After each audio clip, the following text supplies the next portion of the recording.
الحمد للہ رب العالمین والصلاة والسلام علی رسول الکریم ربی زدنی علما۔ میرے مسلمان بھائیوں اور بہنوں، آج ہم قرآن مجید کے 14ویں پارے کا خلاصہ بیان کریں گے۔ قرآن مجید کا 14واں پارہ سورۃ الحجر اور سورۃ النحل پر مشتمل ہے۔ سورۃ الحجر یہ مکی صورت ہے جو 99 آیات پر مشتمل ہے۔ اس صورت کا موضوع بھی وہی ہے جو عمومی طور پہ مکی صورتوں کا ہوتا ہے کہ اسلام کے بنیادی عقائد کو اس میں واضح کیا گیا۔ اس صورت کا آغاز قیامت کے دن مشرکین اور کافروں کے اس حسرت سے کیا گیا کہ جب قیامت واقع ہوگی اور کفار اور مشرکین جب اپنا انجام دیکھیں گے تو اس وقت وہ یہ خواہش کریں گے، یہ حسرت کریں گے، لو کانوا مسلمین، کہ کاش وہ مسلمان ہوتے۔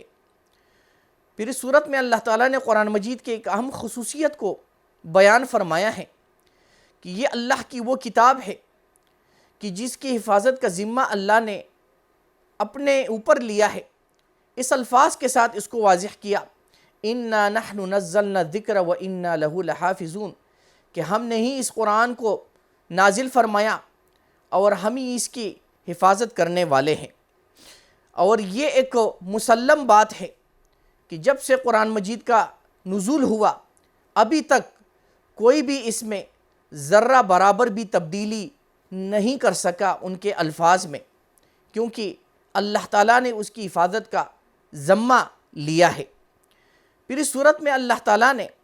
اپنی قدرت اور وحدانیت کے بہت سارے دلائل بیان کیے ہیں، اور خاص کر آسمانوں اور زمینوں کی تخلیق کا تذکرہ کرنے کے بعد آسمانوں کا جو نظام ہے اس کے بارے میں بیان کیا کہ جو اللہ نے جو عالمی سفلی ہے کہ پیدا کرنے کے بعد اللہ تعالیٰ نے اس کی حفاظت کا بھی بندوبست فرمایا ہے، اور شیطان اور جنوں کے لیے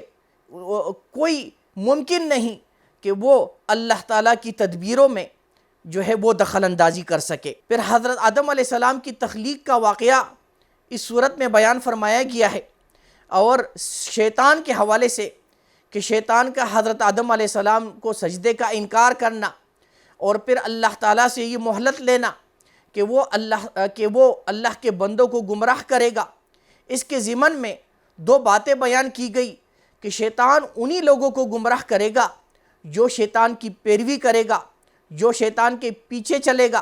لیکن جو اللہ کے مخلص بندے ہوں گے ان کے بارے میں ذکر ہوا کہ شیطان کا اس کے اوپر کوئی بس نہیں چلے گا، شیطان اس کو گمراہ نہیں کر سکے گا۔ اور پھر قیامت کے دن وہ لوگ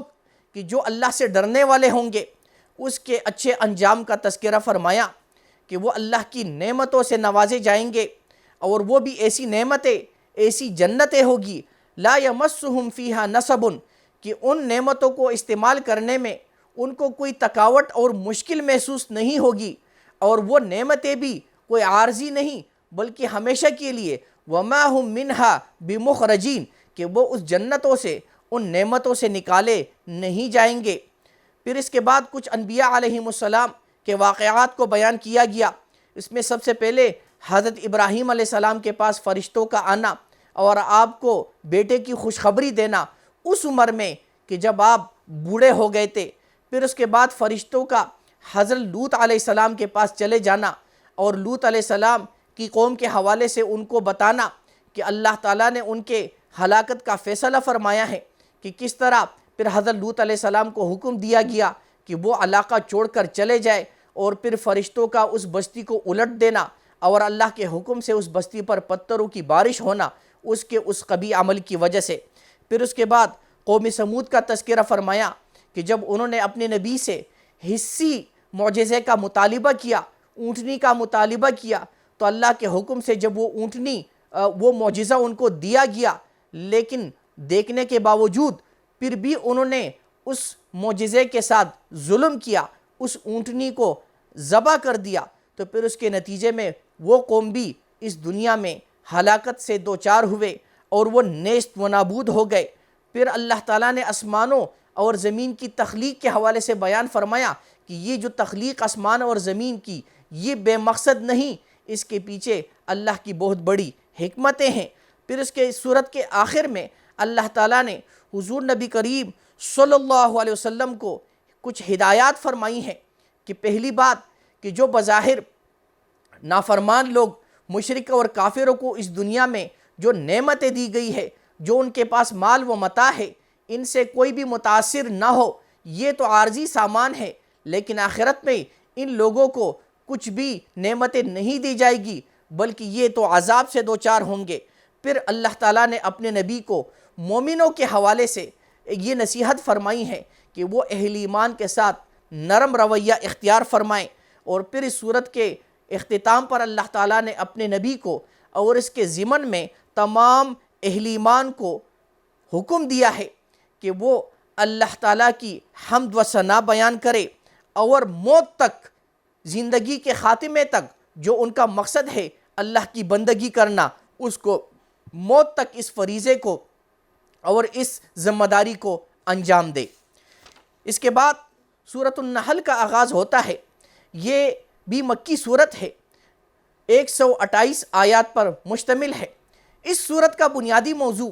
کہ اس میں اللہ تعالیٰ نے اپنی بہت ساری نعمتوں کا تذکرہ فرمایا ہے، اور اس کے ضمن میں اللہ تعالیٰ نے مشرکوں کو تنبیہ فرمائی ہے کہ یہ نعمتوں کا پیدا کرنے والا جن کو تم استعمال کرتے ہو وہ تو اللہ تعالیٰ ہے، اور جو تم نے باطل معبود شریک بنائے ہیں اللہ کے ساتھ وہ تو خود مخلوق ہے، وہ تو خود بے بس ہے، لہٰذا اللہ کی بندگی کی طرف لوٹ آؤ اور اپنے شرک سے باز رہو۔ اس صورت کا آغاز اللہ تعالیٰ نے مشرکوں کے اس اعتراض پہ کیا ہے کہ جو انہوں نے قیامت کے متعلق آپ صلی اللہ علیہ وسلم کے سامنے بیان کیا کہ قیامت کب آئے گی، قیامت کا واقع ہونا تو ناممکن ہے، تو اللہ تعالیٰ نے اس الفاظ کے ساتھ فرمایا کہ عطا امر اللہ، کہ قیامت کا واقع ہونا تو یقینی ہے، اور جس بات کا واقع ہونا یقینی ہو اس کو تو سمجھ لینا چاہیے کہ وہ گویا واقع ہو گیا ہے، فلا تستعجلوا، لہٰذا لوگ اس کے واقع ہونے میں جلدی نہ کرے۔ پھر مشرکین مکہ نے جو آپ صلی اللہ علیہ وسلم کی رسالت پر اعتراض کیا، وہی کو انہوں نے ناممکن سمجھا کہ مخلوق پر یا انسان پر وہی کا آنا یہ تو ناممکن ہے، تو اس کا جواب دیا گیا کہ وہی اللہ کی نعمت ہے، اللہ کی رحمت ہے، اللہ قادر مطلق ہے، اپنے مخلوق میں جس پر چاہے وہی نازل کر سکتا ہے، کسی کو بھی اس پر اعتراض کی گنجائش نہیں۔ پھر اس صورت میں اللہ تعالیٰ نے مختلف جگہوں پر اپنی بے شمار نعمتوں کا تذکرہ فرمایا ہے کہ سب سے بہترین، کہ اللہ تعالیٰ کی سب سے بہترین تخلیق کہ آدم علیہ السلام کو اللہ تعالیٰ نے یا انسان کو اللہ تعالیٰ نے وہ نطفے سے پیدا فرمایا، اور پھر انسان کی سہولت کے لیے اللہ تعالیٰ نے اس زمین میں بہت ساری نعمتیں پیدا فرمائی کہ مویشی اور چوپائے اس کے رزق کے لیے، اس کی سہولت کے لیے، اسی طرح اس کے سفر نقل حمل کے لیے گھوڑے کی پیدائش، گدھوں کی پیدائش، اس کے رزق کے لیے کھیتی باڑی، مختلف قسم کے پھل وغیرہ، سمندروں کا اللہ تعالیٰ کا انسانوں کے لیے مسخر کرنا، اور پھر اس کے بعد ذکر ہوا کہ وَإِن تَعُدُّ نِعْمَتَ اللَّهِ، کہ انسان اگر تم اللہ کی نعمتوں کو گننے لگ جاؤ، لا تحصوها، تم تو اس کو گنتی میں ہی نہیں لا سکتے۔ پھر ان نعمتوں کو ذکر کرنے کے بعد اللہ تعالیٰ نے مشرکوں کے باطل معبودوں کی بے بسی کو واضح کیا ہے کہ وہ تو خود مخلوق ہے، وہ کیسے اللہ کی تخلیق میں شریک ہو سکتے ہیں، وہ تو مردہ ہے، مردہ کیسے ان کی مدد کر سکتا ہے۔ پھر قیامت کے دن مشرکوں کی حالت کا تذکرہ فرمایا ہے کہ ان کے وہ باطل معبود تو ان کے کسی کام نہیں آئیں گے، وہ تو ان سے غائب ہو جائیں گے۔ اس کے برعکس جن کا خاتمہ ایمان پر ہوگا ان کو جنت کی خوشخبری دی جائے گی، موت کے وقت بھی اور آخرت کے دن بھی۔ اللہ تعالیٰ کے راستے میں ہجرت کرنے والوں کی فضیلت بیان کی گئی ہے کہ جو اللہ کے راستے میں ہجرت کرتے ہیں اللہ اس دنیا میں بھی اس کو ٹھکانہ، اچھا ٹھکانہ عطا فرمائے گا، اور قیامت کے دن بھی وہ اللہ کی نعمتوں سے نوازے جائیں گے۔ اور پھر رسالت کے حوالے سے یہ حکم بیان ہوا کہ اللہ نے جتنے بھی رسول بھیجے ہیں وہ مرد تھے، اسی طرح آپ صلی اللہ علیہ وسلم کو بھی رسول بنایا گیا۔ پھر اس صورت کے اندر اللہ تعالیٰ نے اہم نصیحتیں فرمائی ہیں کہ عدل، احسان اور زکوٰۃ کی ادائیگی کا حکم، بے حیائی اور برائی اور ظلم سے باز رہنے کا حکم، اللہ تعالیٰ کے ساتھ وعدہ پورا کرنے کا حکم دیا گیا، اور قسموں کو پورا کرنے کا حکم دیا گیا، اور قرآن کے حوالے سے یہ ادب بیان کیا گیا کہ جب قرآن مجید کی تلاوت کا آغاز کیا جائے تو شیطان سے پناہ مانگی جائے، اللہ تعالیٰ کی پناہ میں آ جائے، اور پھر تبلیغ کے حوالے سے ایک اہم ہدایت بیان کی گئی کہ اللہ کے راستے میں دعوت دی، ادعو الی سبیل ربک، کہ اے نبی اپنے رب کے راستے کی طرف دعوت دیجئے، حکمت کے ساتھ، اچھی نصیحت کے ساتھ، اچھے طریقے سے۔ اور پھر اہل ایمان کو کافروں کے ظلم کے حوالے سے یہ اصول بیان کیا گیا کہ یہ کافر اور مشرک اگر تم پر زیارتی کرتے ہیں تو تم بھی ان پر اس طرح کا بدلے کے طور پر اس طرح کا زیارتی کر سکتے ہو، ان پر ان کے ساتھ وہ طریقہ اختیار کر سکتے ہو جو وہ تمہارے ساتھ کرتے ہیں۔ اور پھر اس صورت کے آخر پر اللہ تعالیٰ نے اہل ایمان کو صبر اور تقوی کا حکم دیا کہ اگر وہ اللہ کی مدد چاہتے ہیں، نصرت چاہتے ہیں دنیا اور آخرت میں، تو وہ صبر اور تقوی کو لازم پکڑے۔ وآخر دعوانا الحمدللہ رب العالمین۔